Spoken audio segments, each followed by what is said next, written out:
G'day ladies and gentlemen, welcome to Draw with Jazza. I'm Jazza and this is a video tutorial on how to apply and use my custom Photoshop brush set, which is available at JAZZA'Studios.com. These are the brushes that I use for everything, my sketches, construction, painting, inking, all of that. And they're custom brushes that feel much more comfortable and create much more interesting results than the default Photoshop brushes and many of the custom Photoshop brushes out there that I've used. This is a hand-tailored set specific to my wants and needs, and I'm really hoping that you guys find them interesting and useful as well. Before we jump into it, two things I'm going to address really quickly. This is called a smudge guard and is used to help my hand glide across the tablet glass, and of course this, which isn't usually in the shot, is a camera which is going to be recording my hand drawing the things that I'll be demonstrating today, just so you can see in context what it looks like for me to use these custom brushes. Now I am using a Cintiq, which is like drawing on the screen basically, but these are as usable with Intuoses or Bamboo tablets as well, which are more of the pad looking up at the screen type of tablets. Now first things first, to apply the brush set, select your brush tool or hit B to select the brush tool, and up here on the top left you'll see this panel. Now I have the brushes loaded in here, but if you don't and you've purchased them from the JAZZA'Studios.com shop and you click this cog here, go down here to load tool presets, select that and import my brush set, and they will add to your brushes. And if you want to replace all of the brushes that you have, you can select replace tool presets, but that's not recommended unless you really want to remove all of the default brushes that you have. And if they're not showing, of course, select show all tool presets instead of show current tool presets, and you'll be able to see everything in your presets panel. These are the presets that I've created, and there are 20 brushes, and the top 3 are my most used ones. And the top one is my construction pencil, which looks a little something like this. The construction pencil is the pencil I use to create construction lines for all of my illustrations, and it's modeled after my construction pencil in real life. So this is my real life construction pencil. I've modeled the brush tip and the textures of the brush in Photoshop to mimic the same feeling, so that when I draw digitally, I get that same really loose, relaxed feeling that I get when I draw with my traditional construction pencil.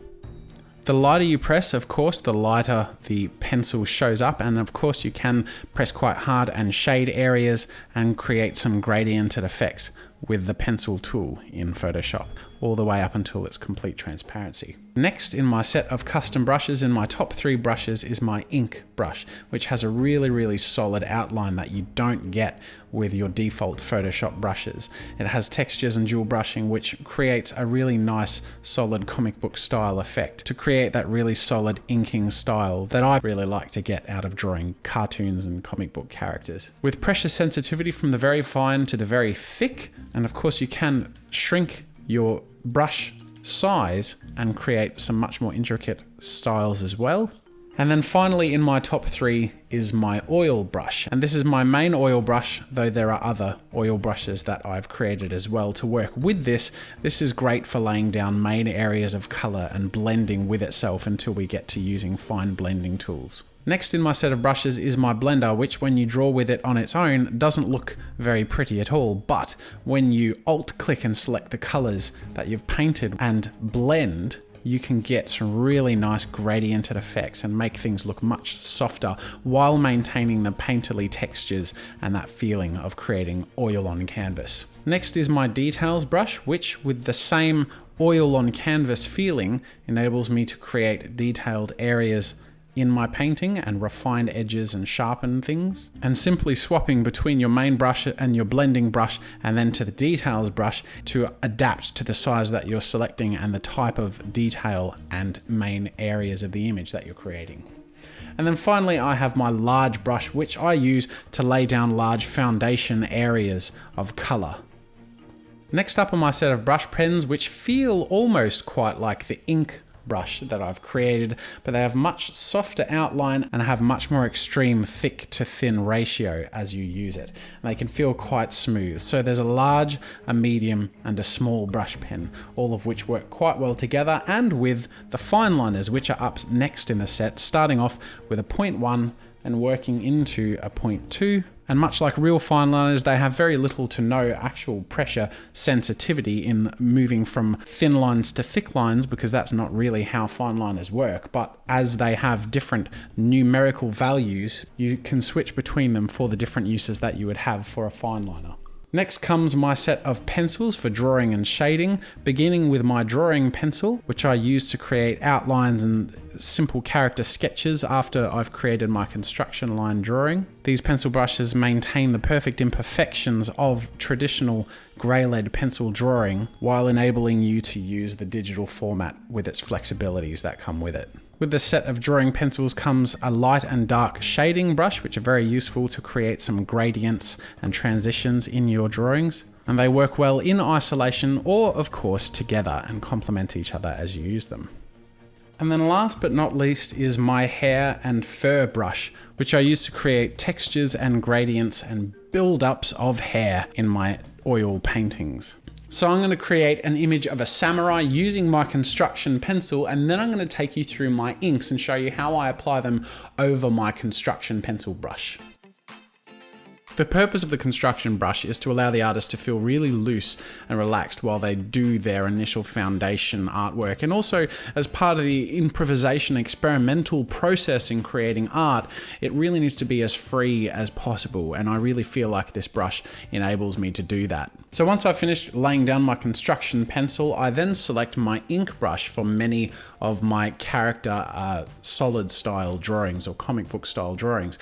And my ink brush is one of my top 3 brushes: the construction pencil, the ink brush, and the paintbrush. An ink brush has a really solid feeling in the outline edges of the inks, and it has a really nice feeling of line weight variation as you lay down pressure when you work with the lines.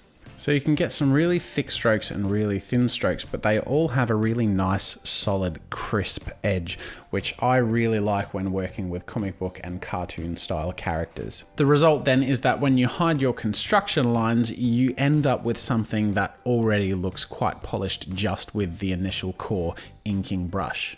Often after I've laid down my core inking with my main inking brush, I then go down to my fine liners to create details and shading aspects for my illustration. So for example, I might use my 0.1 or 0.2 to add in details that don't need the line weight variation that the rest of the piece or the outline and silhouettes of the piece might need, but they still add to the overall polish of your image. And these fine liners range from the quite thick 5.0 all the way to a very, very thin 0.1. The fine liners have very little to no line weight variation. They of course have a very minor amount of pressure sensitivity, so if I press really fine, I get a lighter stroke, and if I press really hard, I get a slightly harder stroke.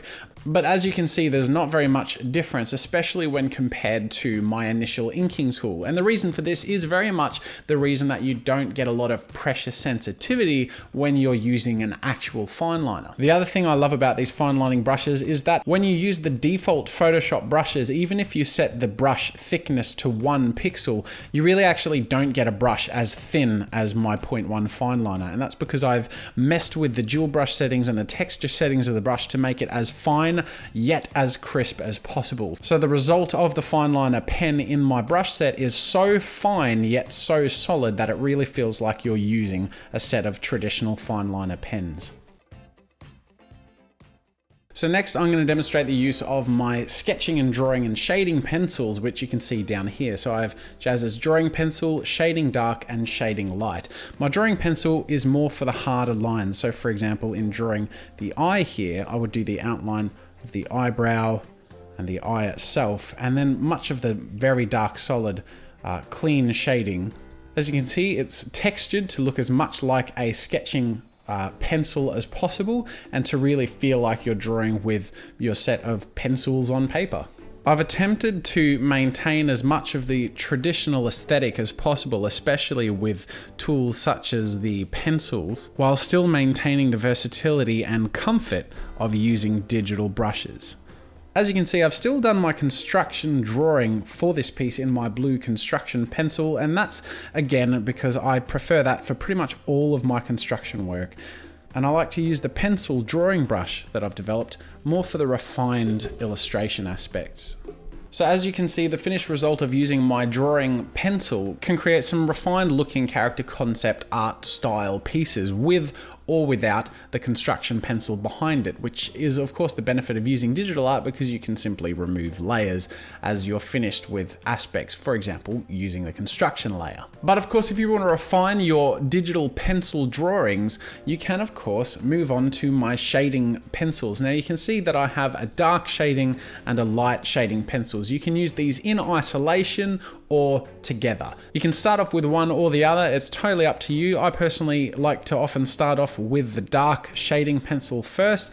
Now the shading pencil brush in my set isn't quite like other brushes. It doesn't draw like a normal brush. In fact, if you try and draw with it, it ends up looking really weird. But if you draw with it as if you're shading, you end up being able to get some really nice gradiented textures, and it ends up feeling quite like shading with actual pencils.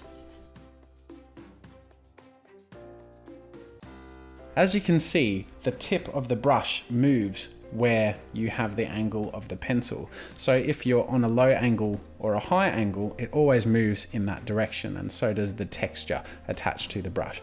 So it's going to feel quite like an organic pencil that, as you hold it on its side and shade with it, moves with your strokes and with the direction of your hand. It's also, of course, pressure sensitive, as are pretty much all of my custom brushes, so it adds that level of dynamism as you work with the brush. Now, one of the problems with working with the default Photoshop brushes is that they're a little bit too perfect and a little bit too clean. So one of the key aspects that I've worked with in creating my custom brushes is creating something flawed in a way that works as you use it. Because let's face it, working with traditional materials like pencils never gets a perfect outcome. They have textures, they have flaws, they break, they blunten, they work in very imperfect ways that produces charming and wonderfully tangible results. So I've tried to mimic these feelings through the brushes and tried to help the brushes work with each other as you move from one to the other and build up your images. Once I've done some heavier shading, I like to move on to my light pencil and add some of the really subtle gradients from the pure white to the heavier shading aspects that I've done. And you can of course do this in isolation and just have very softly shaded pieces, but I like to work in some pretty strong heavy-handed ways. So I've created the brushes to help complement that when I need to. The interesting thing about using these brushes is I feel like my hand moves differently with each one of them in a way that it would if it were using these different materials on traditional paper or canvas. So I'm trying to produce in these brushes a perfect imperfection, so to speak. And you can even whack on a texture behind it of like old paper and things like that and get that really nice natural aesthetic that comes with using pencils. So now I'm going to demonstrate the use of my oil brushes, and I have a few different oil brushes, and as you can see, one of the main top 3 ones is called Paint Brush, and it quite simply is a paint brush. And this is the main one, and I will get to that in a moment, but there are some other ones, and I'm actually going to use this one first, which is my large brush, which is where I lay down a large area, which makes things a lot easier and quicker. First thing I like to do is select the area that is going to be filled in with the large brush. So for example, if I select the skin area of this character.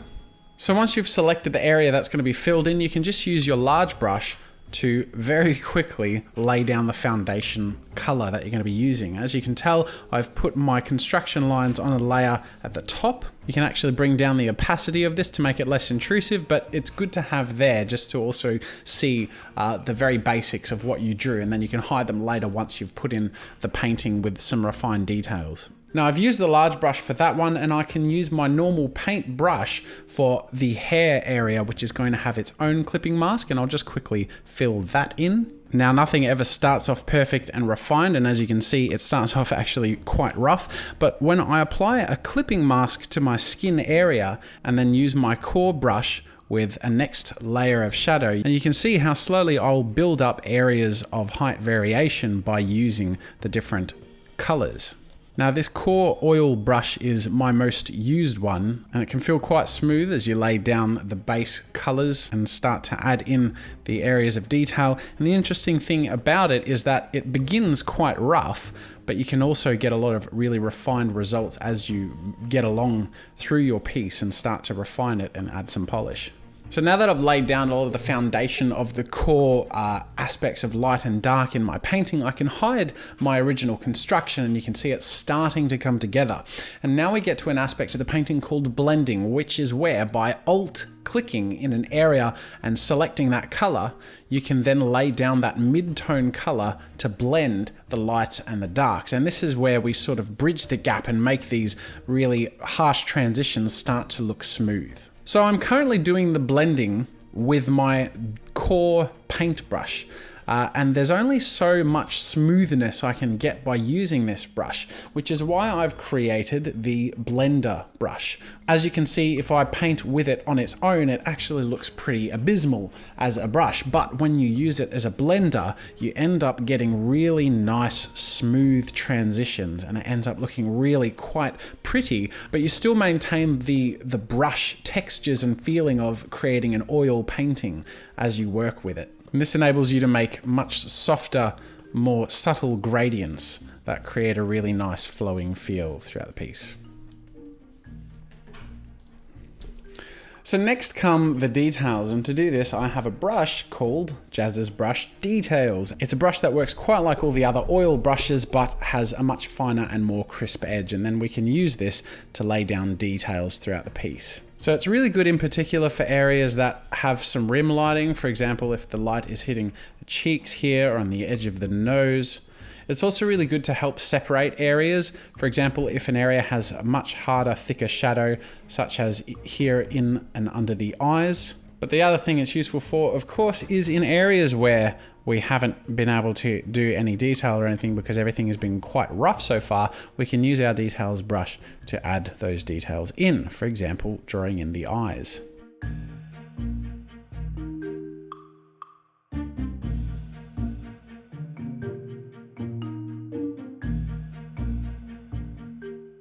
So to create hair and fur, using my hair and fur brush, I slowly add a lighter color, layer by layer, in the areas where the light is hitting. And as you can see, I'm not just simply drawing as I have done with my other brushes, but I'm tapping and dragging lightly in the direction where the hair is flowing. And this enables me to slowly build up the hair texture. And the other thing, of course, that you can use the hair and fur brush for is to add some chest hair and other things. So it doesn't need to necessarily be something as intense as a full head of hair or a full-on beast, but by tapping and selecting a base color, you can add areas of hair throughout skin of a character. So there you go, ladies and gentlemen, this is the result of my custom Photoshop brushes with the painting brushes, and I've used my core painting brushes for a lot of it, as well as my large brush, my details brush, and my blender. And with those brushes, along with my hair and fur brush, you can see that you can get a pretty naturalistic looking and feeling result, and they're really fun to use, and I'm really hoping that you guys enjoy using them and have enjoyed this video tutorial as well. Thank you so much for watching, ladies and gentlemen. I really appreciate your support. Once again, you can check out my Photoshop brushes by going to JAZZA'Sstudios.com on the shop. The link is also on the screen and in the description. Thank you so much for joining, and until next time, I'll see you later. Thanks for watching. If you enjoyed this video, subscribe to my channel to see new content every week. Check out more of my stuff by clicking the annotations over there. If you want to support my work and get a few goodies for yourself, head over to my store for archives, ebooks, and get yourself something nice. If you're looking for a great place to collaborate, explore, or share your own content, head over to newgrounds.com. That's it for now, and until next time, see you later.